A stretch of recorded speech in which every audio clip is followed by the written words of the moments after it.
Ricardo Bustamante, psiquiatra de merecido prestigio por la seriedad en sus trabajos y querido amigo, todas las características apreciadas que acompañan a su personalidad. Él nos dirigirá la palabra para dar apertura a este congreso. Además, tiene a su cargo el primer tema, cuyo título es Genética del temperamento y trastorno de la personalidad.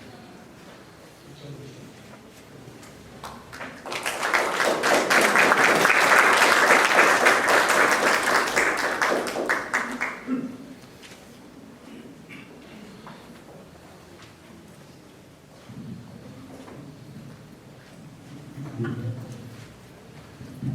Gracias, doctor Pasola.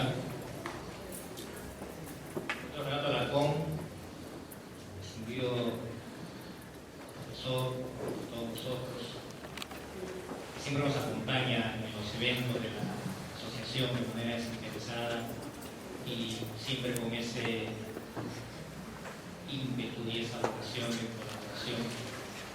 Muchas gracias por estar aquí.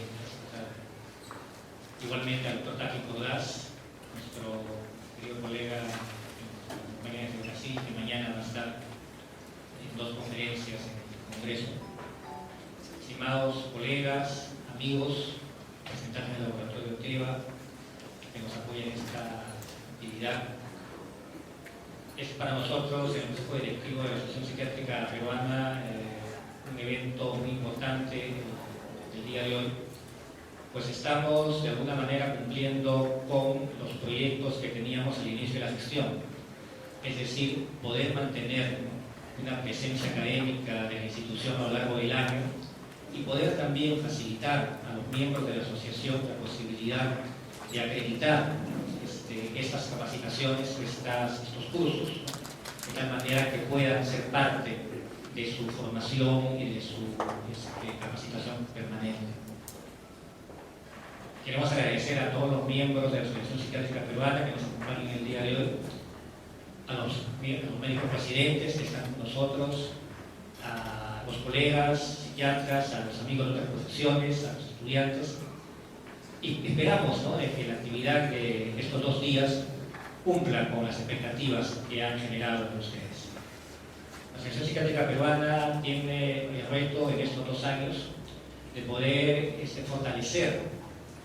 fortalecerse internamente, pero también de generar, ¿no?, una voz autorizada en el ámbito de la psiquiatría de salud mental a nivel nacional. Y creemos que el tema del trastorno de la personalidad es fundamental en estos momentos en que la psiquiatría por sí misma, ¿no?, está pasando por una serie de tránsitos que van reformulando sus propuestas a lo largo de las últimas décadas. Y la hermana también con disciplinas cercanas, ¿no?, y amigas como la psicología o la salud mental, que son aspectos, ¿no?, o que conjuntamente con la psiquiatría abordan aspectos, ¿no?, que están muy cercanos entre ellos y que precisamente de la interacción y del trabajo conjunto pueden salir productos, ¿no?, que van en beneficio tanto de las personas individualmente como de las poblaciones en general. Voy a dar inicio a las actividades del Congreso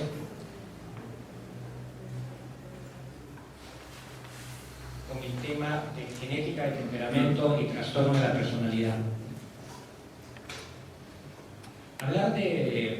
Para hablar de estos temas, sobre este tema, voy a referirme a esta semilla. En primer lugar, vamos a dar algunas definiciones operativas que van a servir de base para el desarrollo de la charla. Como se ha dicho, hay múltiples definiciones de personalidad y vamos a centrarnos en aquella que nos va a servir de guía, ¿no?, a través de la charla. Vamos también a ver aspectos de los modelos biológicos de la personalidad, qué métodos de investigación genética actualmente se han llevado a cabo, genes candidatos, qué genes tenemos en este momento identificados como que intervienen en el desarrollo de la personalidad. Luego, algunos aspectos de los factores epigenéticos que actúan de manera externa sobre la expresión del gen. Y finalmente, vamos a llegar a las conclusiones de la charla. La definición que vamos a utilizar para esta conferencia es la de Alport, ya hace varias décadas, ¿no?, que definía a la personalidad como la organización dinámica en el interior del individuo de aquellos sistemas psicofísicos que determinan su conducta y sus pensamientos característicos y por tanto sus ajustes individuales al ambiente. Me gusta la definición de Alport porque implica ya desde hace varias décadas la posibilidad, ¿no?, que la personalidad esté determinada tanto por componentes físicos como por componentes psicoambientales, ¿no?, y que va a ser, ¿no?, la posibilidad de que estos componentes constituyan, ¿no?, la personalidad, la que va a permitir que tenga una adaptación al ambiente en que se desarrolla la persona. Como decía el doctor Juan Paz Durán, por mucho tiempo el tema de la personalidad fue restringido al abordaje de la psicología, bastante influencia en ese sentido del psicoanálisis, pero ya desde hace décadas, ¿no?, la posibilidad de que exista también una observación, un abordaje biológico, ha dado lugar a una serie de investigaciones que nos permiten ahora tener evidencia de la importancia también de los aspectos genéticos y moleculares en el desarrollo de la personalidad. Hay dos componentes importantes también desde un punto de vista operativo que tenemos en cuenta para esta charla. Una, la definición del temperamento, y otra, la definición de carácter. He utilizado para esta conferencia, ¿no?, las definiciones, ¿no?, que han sido sistematizadas por Cloninger, donde vemos, por ejemplo, de que se define al temperamento como el componente más biológico de la personalidad y al carácter como el componente más ambiental, ¿no?, o más aprendido. En ese sentido, vemos ahí, ¿no?, en relación al temperamento, que se le define como que está más ligado a sistemas neurobiológicos definidos, que tiene una heredabilidad que va del 50 a 65%, es decir, la posibilidad que estos componentes sean heredables, ¿no?, es por encima del 40%, que ya es una heredabilidad importante. Expresado precozmente, inclusive en la infancia temprana, se puede identificar, ¿no?, el perfil del temperamento desde la infancia temprana y generalmente es estable a lo largo de la vida. Cuando se investiga o cuando se aborda la investigación de estas características desde el punto de vista neuroanatómico y fisiológico, se ve que está relacionado con activación de regiones límbicas y subcorticales, predice la conducta en la adultez, en la adolescencia, e implica fundamentalmente respuestas de índole emocional. Por tanto, los aprendizajes son preconceptuales, implica hábitos, emociones y reacciones automáticas en la experiencia.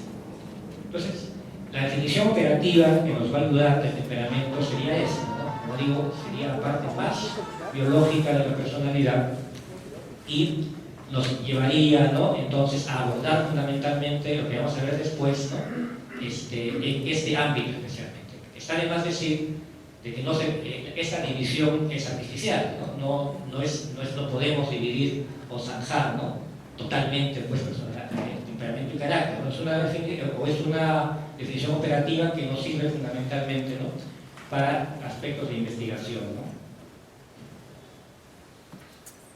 El carácter más bien sería, ¿no?, el componente aprendido con una estructura de autoconceptos y relaciones objetales, influido por el ambiente familiar y sociocultural, modulado por el conocimiento y por el simbolismo, desarrollado por aprendizaje introspectivo y reorganización de autoconceptos, y relacionado más con corteza cerebral, es decir, las áreas temporales, el hipocampo y la corteza prefrontal. Entonces, bajo estas características mencionadas, vamos ahora a hablar sobre los modelos biológicos de la persona. Como decíamos, ¿no?, y como decía el doctor Paz Durán al comienzo, bajo la influencia del psicoanálisis, por mucho tiempo los temas de personalidad fueron, ¿no?, mayormente explicados bajo teorías psicológicas. Y inclusive los aspectos de la patología también eran diferenciados, ¿no?, en función, ¿no?, de estas teorías, ¿no?, para separarlos de las patologías entre comillas, mentales, es decir, de la patología de los grandes trastornos psiquiátricos. Inclusive, ¿no?, en el DSM-3 aparece la división, ¿no?, en el cual los trastornos de la personalidad son separados del eje 1 y son clasificados en el eje 2. Y esto también contribuyó a aumentar la diferencia sustancial, ¿no?, separándolos, ¿no?, de los trastornos que podríamos llamarles psiquiátricos mayores. Ahora existe más bien la idea de que muchas de las características de los trastornos de personalidad son en realidad características de dimensiones, ¿no?, que pueden ser un continuum, ¿no?, entre, ¿no?, patologías, ¿no?, de personalidad y patologías psiquiátricas mayores, ¿no?, como por ejemplo los aspectos de las personalidades como rasgos evitativos, independientes, ¿no?, emparentados en el espectro de trastornos ansiosos, ¿no?, con aquellos trastornos fóbicos, evitativos, obsesivos. Pero ya sin embargo, ya a mediados del siglo pasado, había propuestas, ¿no?, por las cuales se entendía que en verdad la personalidad podía estar organizada sobre dimensiones de naturaleza biológica, ¿no?, y que estaban asentados y que estas dimensiones estaban, ¿no?, funcionando en relación con circuitos cerebrales.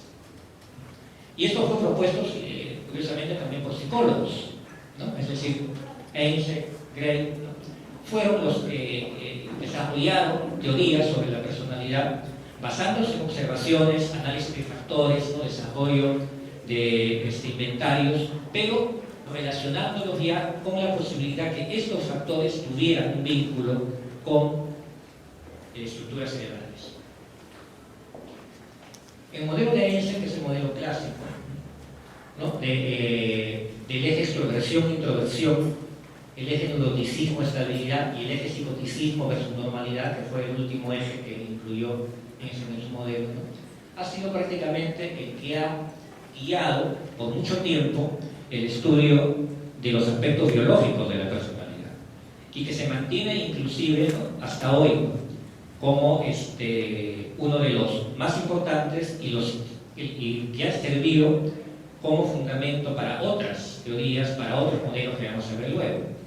El modelo de Einstein, que establecía dos ejes fundamentales, el de extroversión, introversión, el de neuroticismo y estabilidad, y relacionaba estos ejes neurobiológicos, anatómicos especialmente, y también relacionaba estos ejes con características, ¿no?, de cada uno de ellos. Por ejemplo, extroversión e introversión, el extremo de extroversión, las personas sociables con tendencia a la acción y la búsqueda de experiencias, la búsqueda de novedades, ¿no?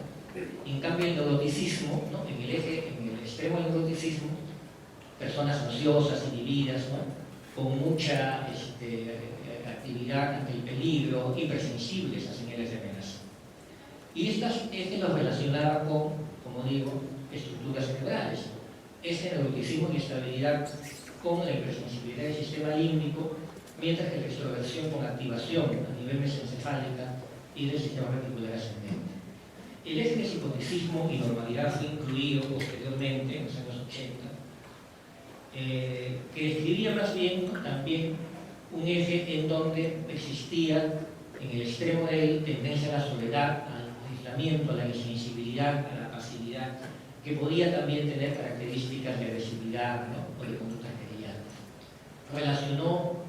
Se relacionó este eje con desinhibición de circuitos límbicos corticales prefrontales, ¿no?, y se proponía que en el máximo, ¿no?, nivel, ¿no?, del extremo de este eje podían existir conductas psicóticas. Entonces ya también, ¿no?, esta propuesta de organización de la personalidad, ¿no?, daba la idea de que a partir, ¿no?, de estos ejes podía inclusive, ¿no?, existir continuums, ¿no?, que llegaban, ¿no?, de acuerdo a la presencia de mayor o menor gravedad de los rasgos, ¿no?, precipitar, ¿no?, trastornos mentales. Gray, este es el eje clásico, el modelo clásico de Einstein, ¿no?, neuroticismo, estabilidad, introversión, extroversión, que nos recuerdan también las propuestas de Hipócrates sobre los patrones básicos, ¿no?, de la personalidad. El colérico, el sanguíneo, el flemático y el melancólico, de acuerdo al cruce que existían, que existen en ambos ejes. Esta propuesta, pues, de Hipócrates de muchos años antes de Cristo, ¿no?, prácticamente sigue vigente en la medida que lo vamos a ver luego, ¿no? Las evidencias biológicas en cuanto a las características, ¿no?, de la personalidad están fundamentalmente en estas áreas, como vamos a ver después. Y es ahí cuando Klein más bien propone de que, añadido a este modelo, se debería evaluar, ¿no?, la capacidad de la persona de inhibir conductas, ¿no?, o de más bien propiciar conductas. Propone entonces que se podría cruzar este eje con un área que le llamó de inhibición conductual, ¿no?, en donde las personas que están en este cuadrante, introvertidos, neuróticos o melancólicos, predomina la ansiedad. Hay una gran activación del eje de inhibición conductual en el sistema límbico. Y más bien en este eje, en donde se cruza el neuroticismo y la extraversión, predomina, ¿no?, la actividad, ¿no?, de la impulsividad, que correspondería al tipo colérico. Curiosamente, es en estos dos cuadrantes, ¿no?, en donde se ha desarrollado la mayor parte de la investigación para ver los factores biológicos de la personalidad y donde se han encontrado también las mayores evidencias, ¿no?, ya desde el punto de vista genético. En los 90, Sieber propone otro modelo en el cual describe 4 dimensiones biológicas, o 4 dimensiones relacionadas con los aspectos biológicos de la personalidad. Una dimensión de organización cognitiva perceptual, una dimensión afectiva emocional, una dimensión de impulsividad y agresividad y una de ansiedad y división. Y relaciona estas dimensiones, ¿no?, con los grupos de los trastornos de personalidad, las clases de trastornos de personalidad del DSM-3. De existir un rasgo, una alteración en cada una de estas dimensiones, eso generaría, ¿no?, la posibilidad de la aparición de un trastorno.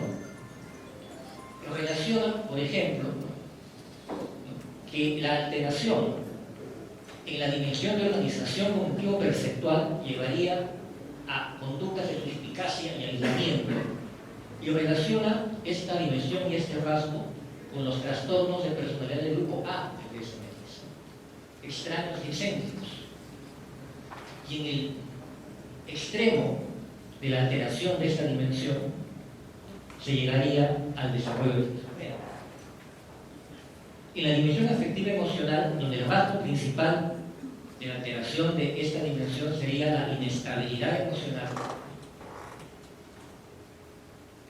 lo relaciona con los trastornos del grupo B, los histriónicos, narcisistas, los dramáticos, que también tendría en el extremo del continuo los trastornos afectivos. La dimensión de impulsividad y agresividad, en donde lo que predomina es una persona conductual agresiva, ausencia de estimación de riesgos, también con otros trastornos del grupo B, pero fundamentalmente con los impulsivos, inestables, limítrofes y también antisociales. Y las alteraciones en la dimensión de ansiedad e inhibición, donde aumentaría la evitación de riesgos y hipersensibilidad, lo relaciona con los trastornos de personalidad del grupo C, ¿no?, los trastornos de personalidad evitativos, ¿no?, ansiosos, dependientes, pero también con trastornos de ansiedad en general y con trastornos obsesivos. Entonces, la propuesta de Siebel, ¿no?, es, ¿no?, identificar, ¿no?, dimensiones con características especiales y cómo las alteraciones en esas dimensiones, ¿no?, llevarían a trastornos. Y posteriormente también, en los 90, relaciona cada una de esas dimensiones con circuitos anatómicos, con circuitos cerebrales y con neurotransmisores. Así, ¿no?, fundamentalmente la dopamina y las regiones prefrontales serían alteradas en los trastornos de personalidad en donde predomina esta dimensión. alteraciones de serotonina, noradrenalina y acetilcolina cuando hay alteración de la inestabilidad afectiva, de serotonina con impulsividad y agresividad, y de GABA y noradrenalina con ansiedad y inhibición. Estas propuestas, ¿no?, de neurotransmisores, ¿no?, de ese tiempo no fueron o no han sido hasta ahora totalmente corroboradas en estudios de investigaciones realizadas desde hace 20 años. ¿No? Algunas, sin embargo, de ellas, como vamos a ver luego, sí han dado, ¿no?, alguna evidencia, ¿no?, que en estos momentos tenemos disponible. El otro grande de la clasificación psicobiológica de la personalidad, que es Robert Cloninger, ¿no?, que, como saben ustedes, ¿no?, propone su modelo de temperamento en 4 dimensiones y la evitación de riesgos, ¿no?, muy parecido al neuroticismo de Einstein, el de búsqueda de novedades, ¿no?, parecido al de introversión y extraversión, y otros dos ejes de dependencia, recompensa y de persistencia, que fueron propuestos inicialmente también en el trabajo original de Cloninger en los 90, ¿no?, pero que no han tenido posteriormente mayor evidencia y no han sido corroborados en las investigaciones.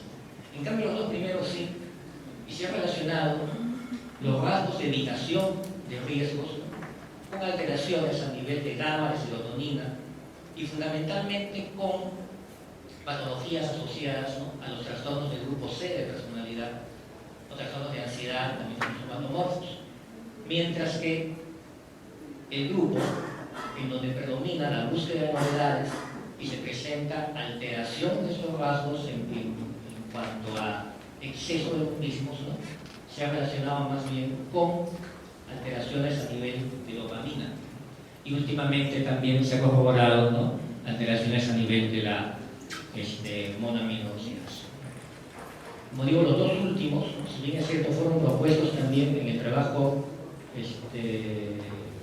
príncipe de Cloninger, no han tenido mayor evidencia posterior. Entonces, haciendo un resumen de qué manera en este momento se aborda el estudio de los ejes, ¿no?, biológicos de la personalidad, podríamos decir, ¿no?, que hay una dimensión de organización cognitiva en donde la disfunción de esta dimensión estaría dada por un déficit de actividad dopaminérgica frontal y se relacionaría con trastornos del espectro esquizofrénico, trastornos esquizoides, trastornos esquizotípicos, también evidencias en trastornos límites de la personalidad y trastornos antisociales de la personalidad.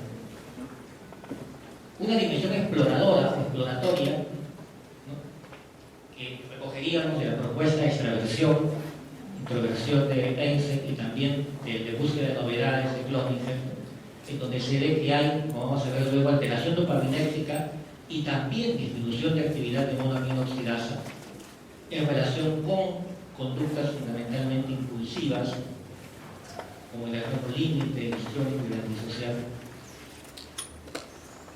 Otro eje donde lo que predomina es un tono anímico que, cuando estaría alterado, también comprometería la personalidad y permitiría características del trastorno límite y histriónico.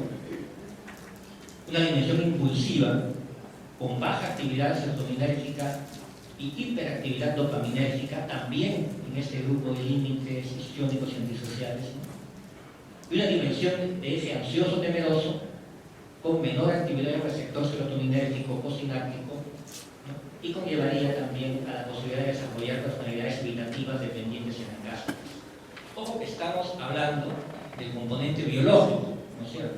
Evidentemente, ya las características propias de cada trastorno de personalidad no puede ser solamente explicado a través, ¿no?, de estos ejes, ¿no? Ya tiene que evaluarse otras características del desarrollo de la personalidad, el aprendizaje, el carácter, los aspectos psicoambientales, etc. Pero lo que estamos diciendo es que esas dimensiones, ¿no?, y la alteración de ellas pueden estar presentes, ¿no?, cuando se hace, ¿no?, una evaluación de los trastornos de personalidad y se relaciona entonces con cada una de ellas con, ¿no?, estos trastornos.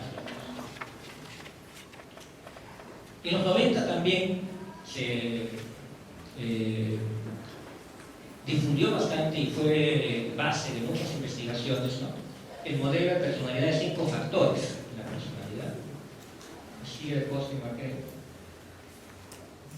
que fue hecho en relación a estudios factoriales y que permitió tener inclusive cuestionarios e inventarios, ¿no?, de base para estudiar grandes poblaciones.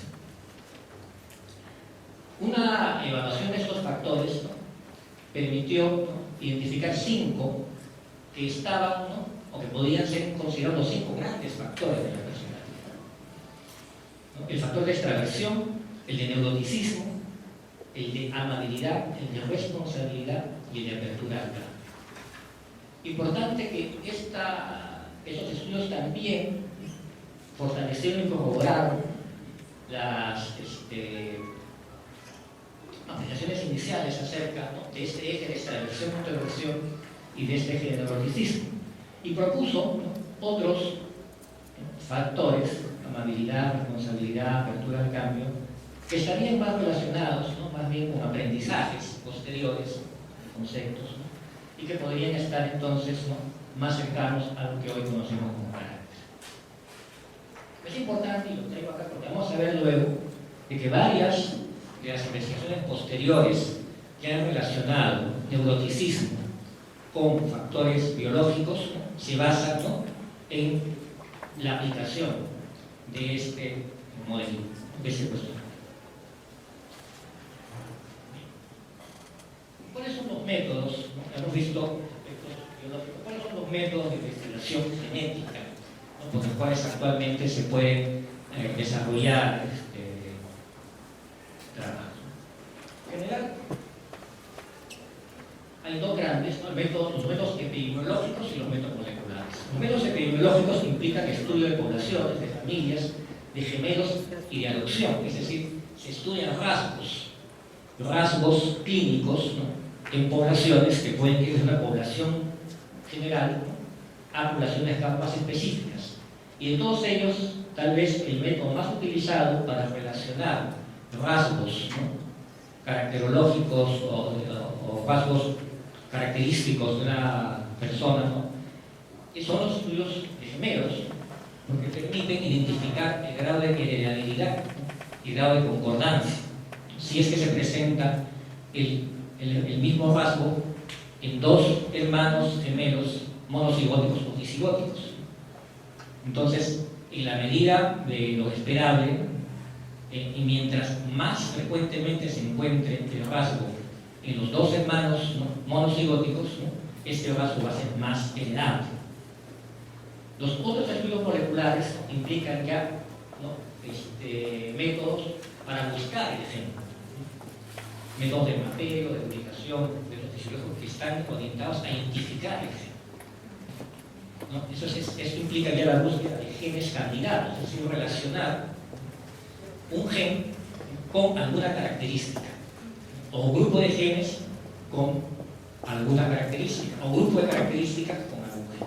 Entonces, la búsqueda de genes candidatos, ¿no?, implica ya todo un desarrollo, ¿no?, a nivel molecular. Y los estudios que relacionan los hallazgos epidemiológicos con los moleculares son estudios de asociación, es decir, asocio el hallazgo de rasgos caracterológicos, ¿no?, en una familia, en una población o en un par de hermanos, ¿no?, con la presencia también en ese mismo grupo, ¿no?, de genes, ¿no?, similares, o de un gen que está presente la mayor parte de veces que se presenta ese caso.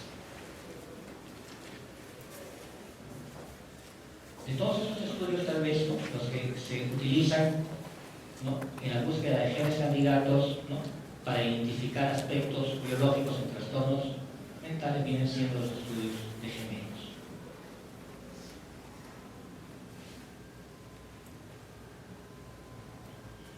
Y esto es una información del año 97, importante, porque es uno de los primeros estudios en los cuales se relacionan factores de personalidad, ¿no?, con estudios en gemelos. Y se toman como factores para el estudio, ¿no?, los 5 grandes factores de la personalidad que mencioné anteriormente, y se busca en monocigóticos, gemelos monocigóticos y discigóticos.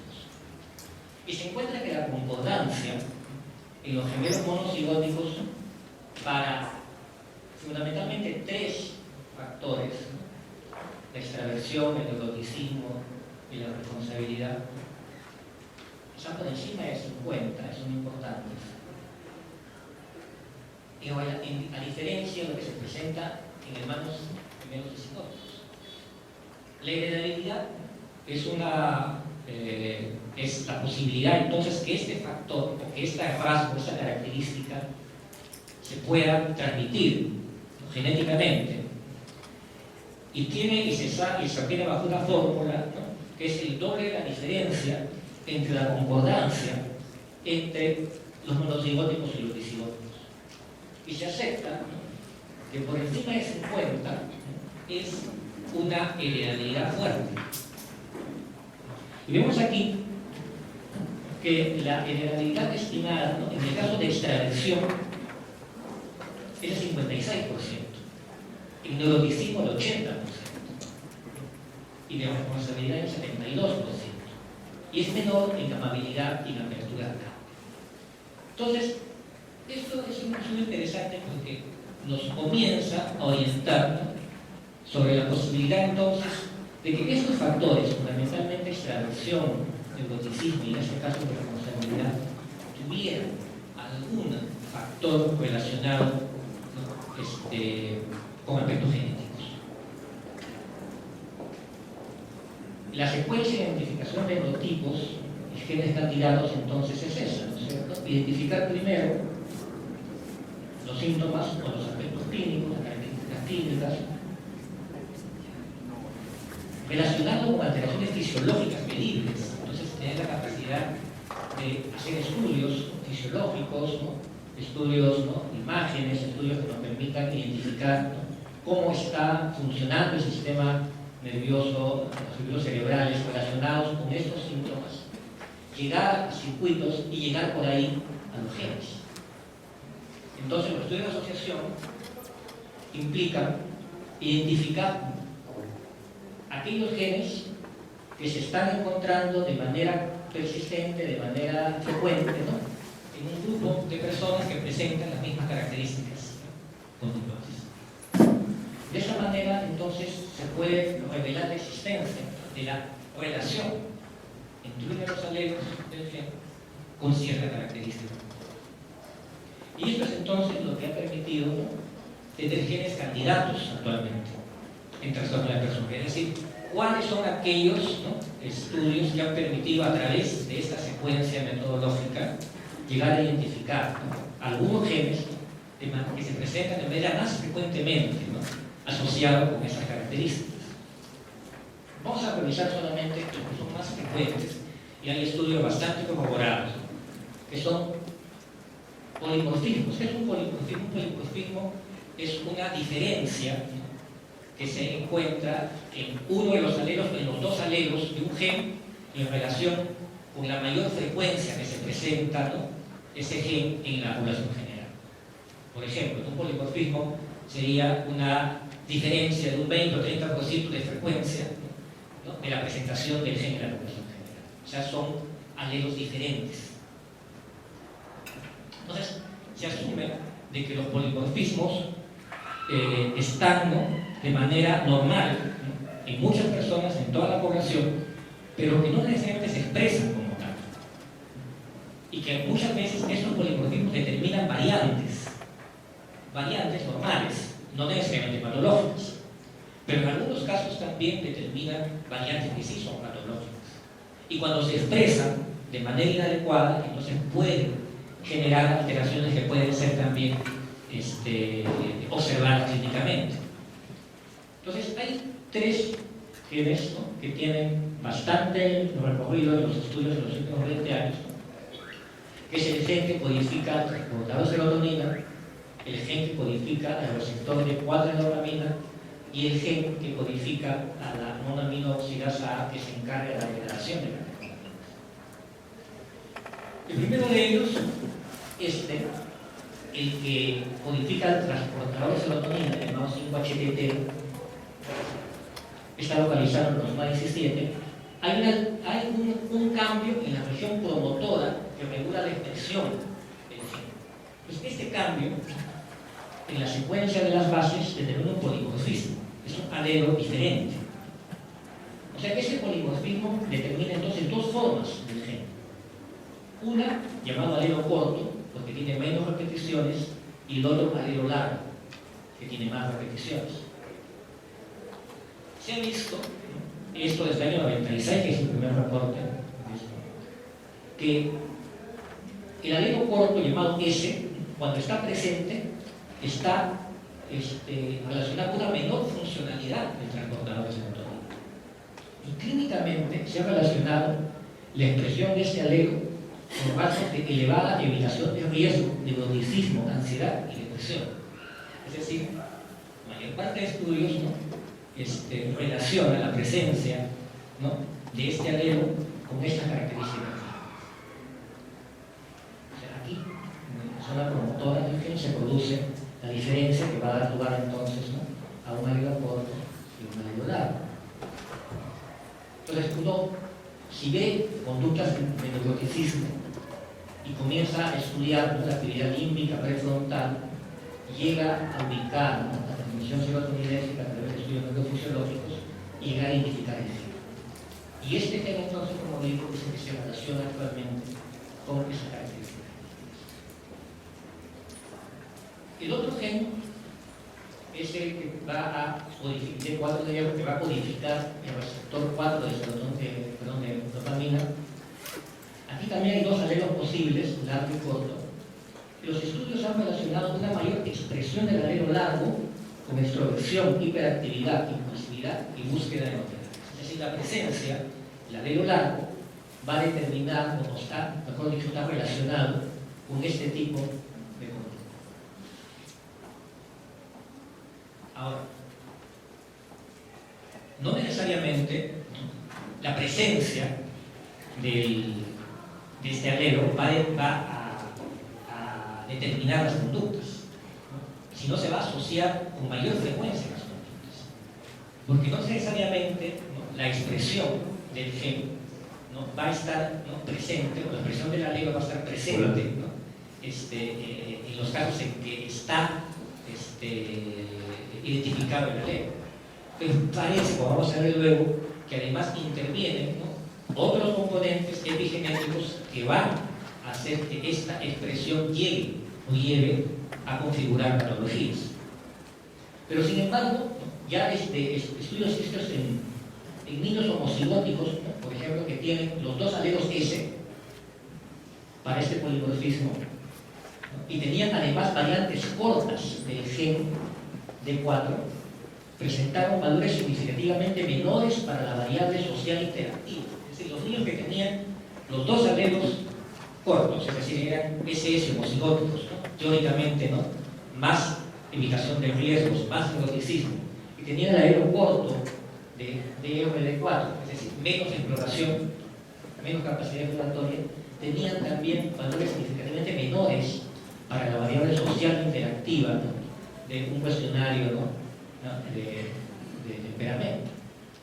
Y los niños que tenían alelo largo, en ese otro estudio, en 2003, de D4, la dopamina presentaba menor ansiedad frente al estímulo y a la aproximación de extraños. Es decir, desde pequeños, ¿no?, ya la presencia, ¿no?, de ese tipo de alelo podía entonces estar asociado a una conducta de mayor confianza y mayor exploración.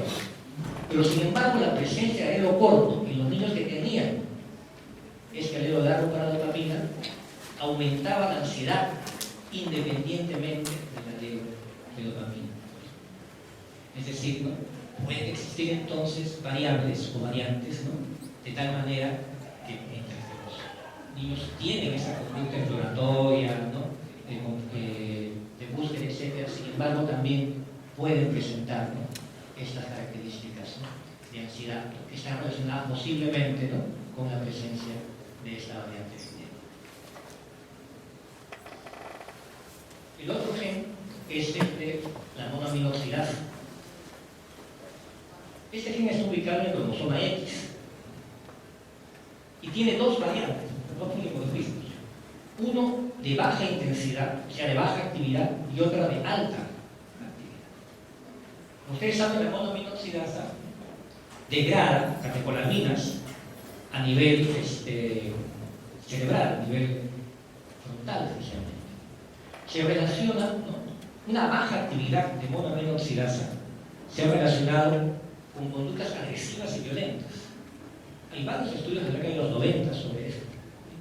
Y se han encontrado también diferencias estructurales y funcionales en las regiones límbicas y prefrontales de sujetos con los diferentes géneros. Es decir, a menor actividad de monoaminoxidasa posiblemente hay menor control de la actividad de catecolaminas y eso se relaciona con mayor, ¿no?, frecuencia de conductas agresivas y violentas.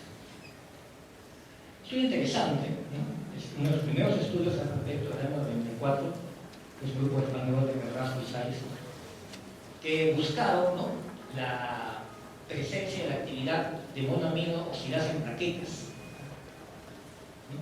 Y ese trabajo intentó demostrar la asociación de una baja actividad de monoaminoxidasa con patrones estables de conducta, de búsqueda de sensaciones de riesgo. Es decir, la hipótesis es de que a menor actividad de monoaminoxidasa hay mayor actividad de búsqueda de riesgos, ¿no? Y para ello estudiaron 16 toreros, 29 desactivadores de explosivos y lo compararon con un grupo control supuestamente sano, por lo menos, ¿no?, sin la conducta de los toreros y los desactivadores de explosivos. Y se investigaron la actividad de la monoaminoxidasa y las dimensiones temperamentales de la personalidad mediante los cuestionarios de Einstein, Zuckerman y Clark. Un estudio clásico. ¿Y qué pasó? Que el grupo de toreros demostró tener una actividad mao-plaquetaria significativamente disminuida con relación a los otros dos grupos, y no existían diferencias entre los desactivadores de explosivos y los directos. O sea, los toreros demostraron ser significativamente más extrovertidos, más buscadores de las cuestiones de las escalas de medición, menos electores de riesgos. Por el contrario, los desactivadores de explosivos no resultaron ser buscadores de sensaciones. Presentaron un alto grado de autocontrol junto a niveles muy bajos de neuroticismo y de evitación de peligro. Es decir, predominaba fundamentalmente el autocontrol, ¿no? Y lógicamente, ¿no?, si bien es una tarea arriesgada, tiene que haber mucho control, ¿no?, y tiene que haber un nivel mínimo de intensidad. Es un estudio clásico, ¿no?, y se ha repetido, y esto sí tiene varios estudios, se ha repetido varias veces, se ha relacionado inclusive baja actividad de mao-plaquetaria en personas impulsivas, en personas antisociales, en bulimia, etc. Sin embargo, vamos a ver ahora, ya para terminar, que eso que hemos mencionado, ¿no?, las características biológicas no se expresan per se, ¿no?, de tal manera que podemos identificar que todos los que tienen, ¿no?, estos alelos o esos polimorfismos van a presentar esas conductas. Hay mucha evidencia, es un estudio muy antiguo, muy importante, en los primeros a nivel nacional, que relacionó experiencias de abusos emocional, físico, sexual, negligencia, etc., con trastornos de personalidad. Y no solamente trastornos de personalidad limítrofe o borderline, como sabemos con bastante evidencia, ¿no?, sino prácticamente en todos los trastornos de personalidad. Un estudio muy interesante en Nueva York con 500 familias que se llevó durante más de 30 años, que identificó que a mayor número de experiencias de abuso, a mayores conflictos interfamiliares, había más riesgo de presentar trastornos de personalidad en todos los aspectos. Tanto desde el punto de vista del abuso, ¿no?, ejercido a través de aspectos físicos, emocionales, sexuales, como también a través de conductas de negligencia. Y entonces aquí viene una de las cosas que comenzó a verse después de estos trabajos con monoaminoxidasa plaquetaria, ¿no?, que se hacían otras investigaciones que no corroboraban esos hallazgos, ¿no?, y que más bien encontraban que personas que tenían bajo nivel de monoaminoxidasa no tenían conductas impulsivas y no tenían conductas antisociales. Entonces, Caspi, que está publicado en este libro de Puma, toma la muestra, ¿no?, de estos pacientes que presentaban, como dije anteriormente, conductas de agresividad y violencia con baja actividad inmunodeficiencia y la relaciona con las experiencias de haber estado sometidos a experiencias de violencia, de abuso durante la infancia. Y que encuentra que mientras no había maltrato en la infancia, entonces la incidencia de conductas antisociales, agresividad y violencia en estas pacientes que tenían baja expresión de inmunodeficiencia era prácticamente igual. Y que comienza a subir la posibilidad de presentar conductas antisociales, ¿no?, cuando se relacionan los bajos niveles de inmunodeficiencia con mayor experiencia de maltrato. Entonces, aquí vemos la importancia de la relación epigenética, es decir, que no necesariamente la presencia de un polimorfismo determina una conducta. O sea, tienen que asociarse otros factores, ¿no?, sociales, ambientales, que van entonces a permitir o no mayor expresión de las características biológicas.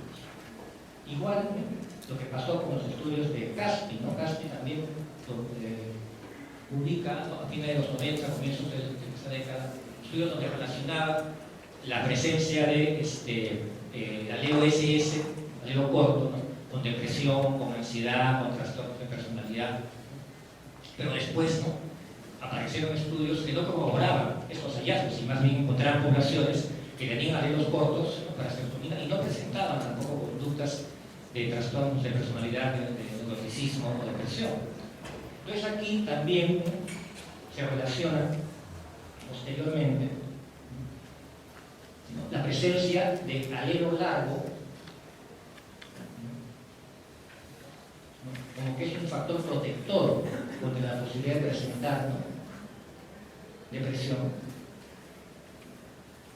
La presencia del alelo corto, en cambio, eleva la posibilidad de presentar cuadros depresivos.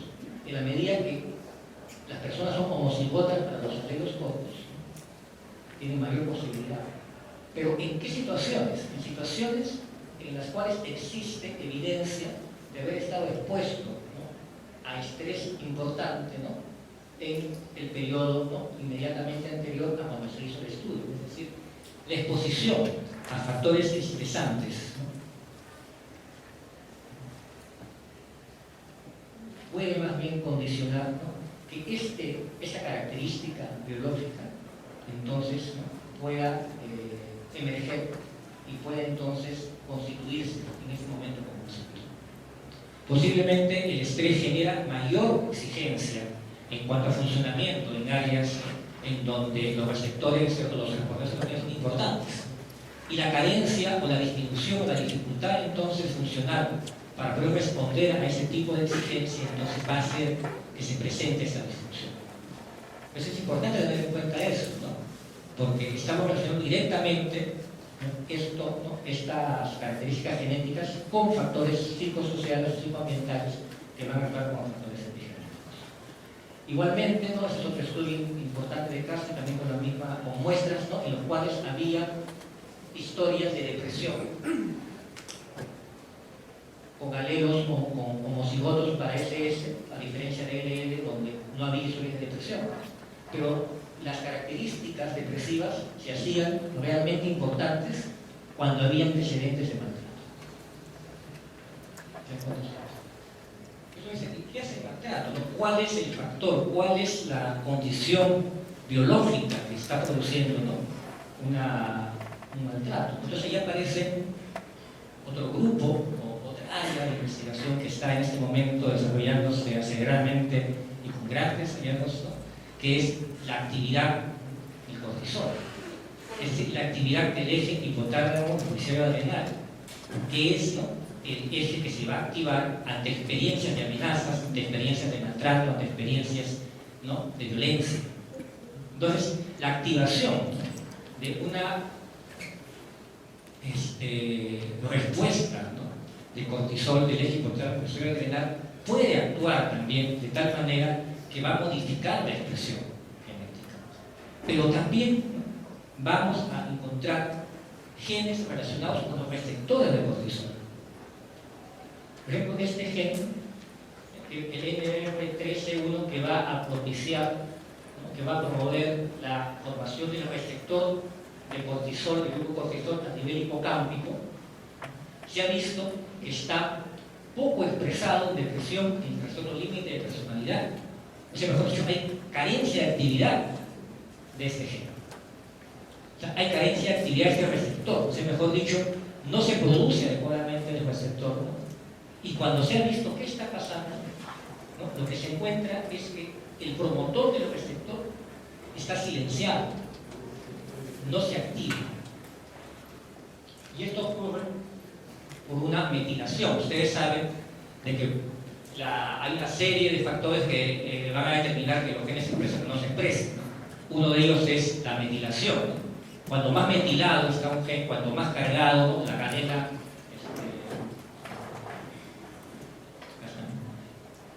acá está la cadena de ADN y prácticamente envuelto, ¿no?, en cromatina, ¿no?, que tienen estos radicales acetil. Normalmente aquí la cadena de ADN está liberada, ¿no?, entonces va a hacer adecuadamente la transcripción a ARN y se va entonces a propiciar la formación de las proteínas de los receptores. Pero cuando más bien esta cadena, ¿no?, o está envuelta con la cromatina, se carga de receptores, ¿no?, se carga de radicales metilo, es como que se empaquetara el gen. Entonces silencio. Y lo que se está proponiendo es que posiblemente, ¿no?, situaciones, ¿no?, de actividad excesiva del eje hipotálamo adrenal promueva más bien excesiva metilación en algunos genes, y de esta manera, ¿no?, los genes que van a producir receptores de cortisol no se producen adecuadamente. Entonces se produce un nivel de hipercortisolemia a nivel cerebral que puede determinar cambios significativos, inclusive deterioros, ¿no?, a nivel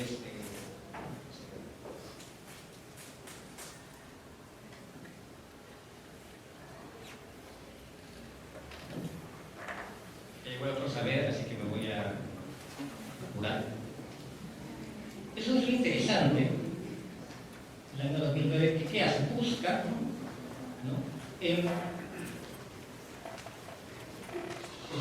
personas que tienen historia de abuso, ¿no?, durante la infancia, va a buscar, ¿no?, la expresión de los receptores de cortisol a nivel cerebral.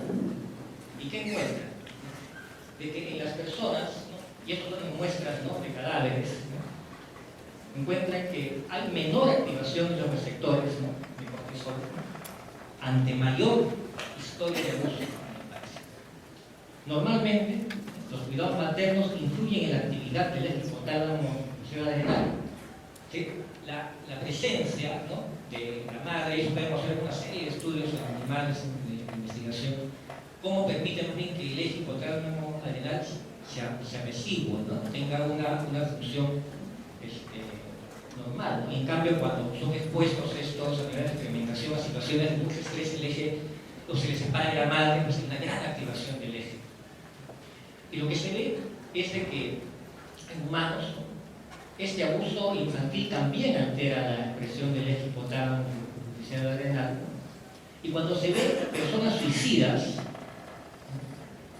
¿no?, en estudios, ¿no?, anatómicos post-mortem, se encuentra, ¿no?, que hay menor actividad o menor, mejor dicho, presencia del receptor de glucocorticoides, y cuando se va a investigar el gen, se encuentra que el gen está hipermetilado, mejor dicho, no se ha expresado adecuadamente. Es decir, la poca expresión de este gen, ¿no?, y la disminución de la actividad del receptor estaría relacionado, ¿no?, con estas experiencias de maltrato.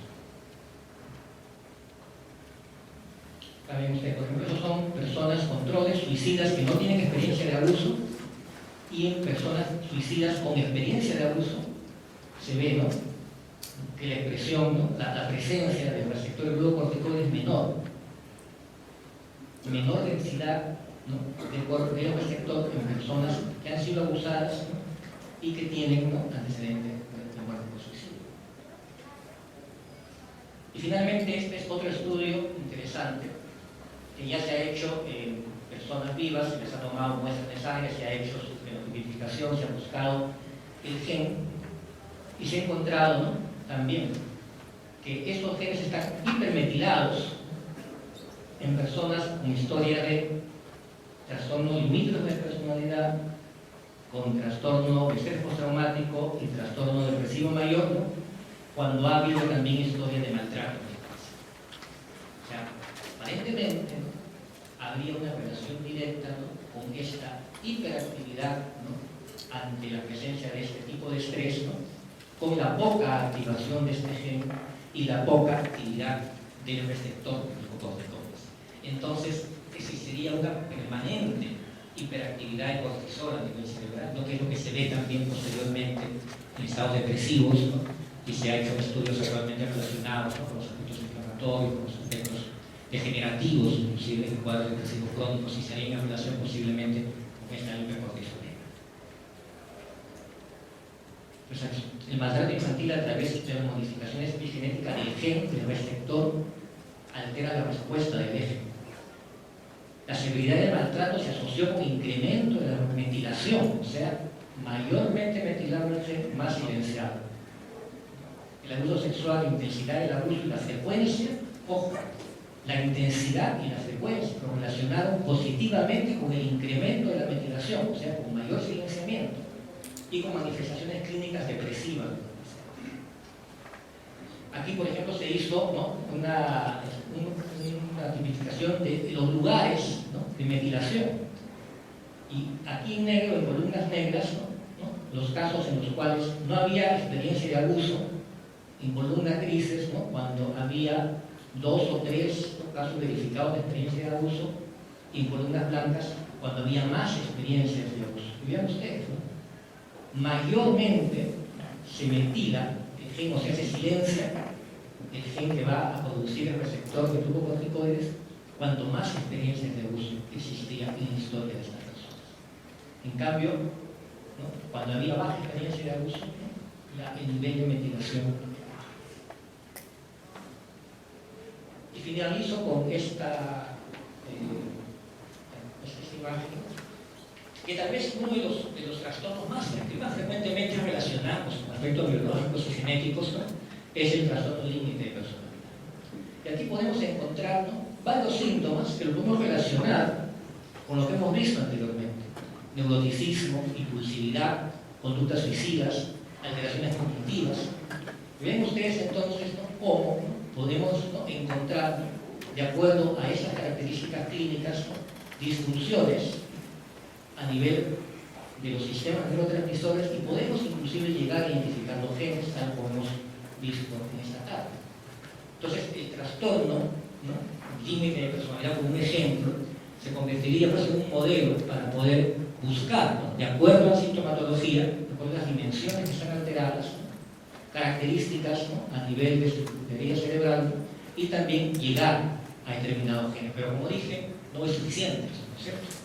Es necesario que existan también condiciones que permiten, ¿no?, que estas situaciones de polimorfismos genéticos puedan o no empezar. Bueno, como conclusión, sería que existen evidencias entonces de componentes heredables en el temperamento. Los factores genéticos asociados a las dimensiones del temperamento que están relacionados con sistemas de neurotransmisión. Disfunciones en la expresión de los genes confieren vulnerabilidad para desarrollar trastornos de personalidad. Vulnerabilidad, pero no determina. Y la interacción del componente biológico del temperamento con factores epigenéticos determina el patrón de la personalidad y sus posibles trastornos. Muy bien, eso es todo lo que